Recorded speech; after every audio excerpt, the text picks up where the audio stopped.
A gente conversa agora com a professora de Ciência Política da Unirio, Luciana Veiga. Professora, seja muito bem-vinda mais uma vez aqui ao Visão CNN. Eu quero mais uma vez, professora, lembro que falei sobre isso da última, falar de estratégias, mas agora é estratégia aguda, digamos assim, porque é uma estratégia para as próximas horas, especialmente para o dia de hoje, onde é um dia especial que sai a pesquisa Datafolha e é um dia de debate, a última cartada, talvez, para muitos dos candidatos, professora.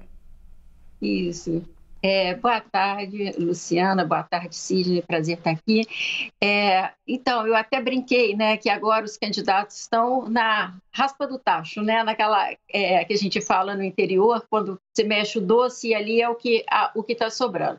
Uma taxa muito alta do número de eleitores com a decisão do voto, né, e ao mesmo tempo com essa dúvida se a eleição se define no primeiro turno ou não. Hoje é um dia muito especial, é um dia muito importante, né? Porque é o dia do debate e dentro do debate a gente pode, a possibilidade de se falar para o país inteiro, né? E particularmente para quem possa estar indeciso. Porque vamos lembrar, o debate é tarde da noite, mas amanhã tem a cobertura do debate e fragmentos do debate vão rodar pelas redes sociais, pela cobertura da imprensa, então ele vai alcançar mesmo quem não ver o debate, porque o debate é muito tarde, muito provavelmente a gente sabe que o número de indecisos está muito concentrado também nos eleitores de classe mais baixa, que talvez tenham dificuldades de assistir o debate tão tarde. Mas vai chegando, a capilaridade está pronta para chegar em todos os segmentos sociais.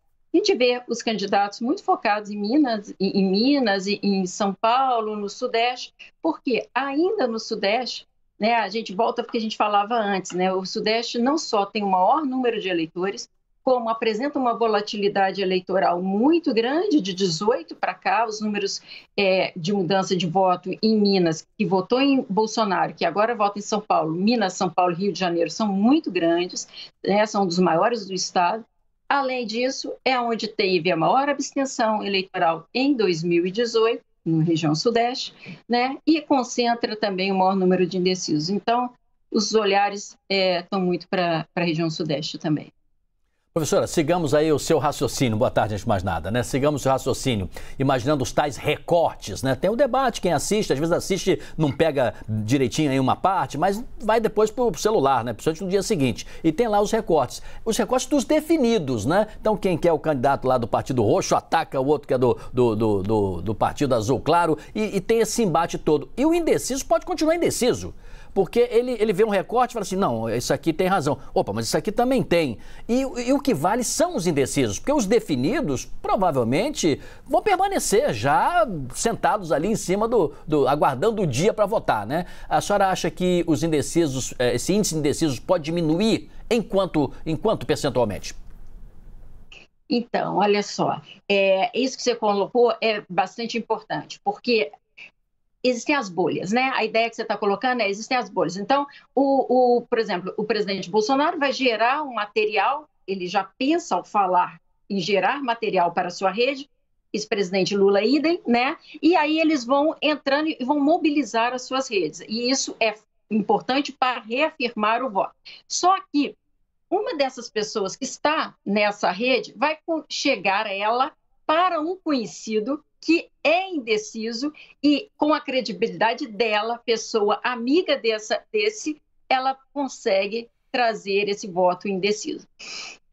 Então, assim, a expectativa nessa reta final, alguns falam em termos de que se pode chegar a 5% dizem que estão esperando o horário eleitoral para tomar o horário eleitoral, não, o debate para tomar sua decisão. Então, assim, qualquer 5% que nessa reta final se mexa ali de indecisos ou de pessoas que decidam ir votar, já pode alterar o resultado da eleição. Então, não é uma magnitude muito grande, porque nós temos 84% do eleitorado já decidido, né? Mas se a gente chega ali e consegue mexer até uns 5% que diz que pode alterar o voto a depender do debate, isso já pode fazer. Nós estamos, de fato, por um triz para levar a eleição no primeiro turno, ou não. Então, porque, assim, esse é o jogo que está colocado nesse primeiro turno, né? Porque Lula sairá em primeiro lugar, Bolsonaro em segundo. E Tebet e Ciro ali vendo quem vai ficar em terceiro, é mais ou menos isso que a gente espera. Então, qualquer alteração aí de 5% pode definir muito o jogo nesse primeiro turno. Professora, eu queria falar sobre outro fator que também pode definir o jogo e que não é tão pescado pelas pesquisas. Eu nem sei se eu posso usar esse termo, mas enfim. Professora, é a abstenção que eu estou falando agora, porque a gente tem falado muito do eleitor muito apaixonado, o eleitor do presidente Jair Bolsonaro, um eleitor muito próximo dele, mas também é um eleitor, a gente lembra, parte do eleitorado do presidente Jair Bolsonaro, ou parte do que ele seduziu, é um eleitor antissistema, né? Um eleitor que estava descontente com tudo, desacredita inclusive das instituições. Foi um eleitor que acabou voltando no presidente Jair Bolsonaro. E fala-se que o eleitor do presidente Lula é aquele eleitor que pode faltar por N motivos à eleição. Inclusive, a gente tem agora um caso de Porto Alegre, onde a prefeitura tirou o passe livre, e isso pode levar a população mais pobre, que não tem dinheiro de pagar passagem, de ir votar, pode impedir a população de votar. Ou seja, o que a abstenção pode mudar nesse cenário final, professora? Então, essa pergunta é uma pergunta boa, porque assim, Luciana, se a gente vê quem são os indecisos hoje, né? Os indecisos que as pesquisas mostram, né? São aqueles que pode ser que não compareçam, que pode ser que eles mantenham tanta indecisão até o final, que essa indecisão não vire voto útil.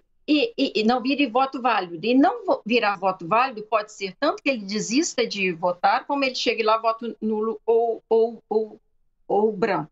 O fato é, hoje, a grande maioria são mulheres, a grande maioria são pessoas com até um salário mínimo, né? Então, são pessoas que são pessoas que têm mais dificuldade de se informar, têm mais dificuldade para se deslocar até o local da votação. Então, o custo de votar para elas é muito maior. Então, o que é preciso para atrair essas pessoas? Para atrair essas pessoas, os candidatos precisam mostrar que a vitória deles vai gerar muito mais bem-estar na vida desse eleitorado que está indeciso, que está podendo se abster, que ele vai oferecer muito mais bem-estar do que se o adversário ganhar.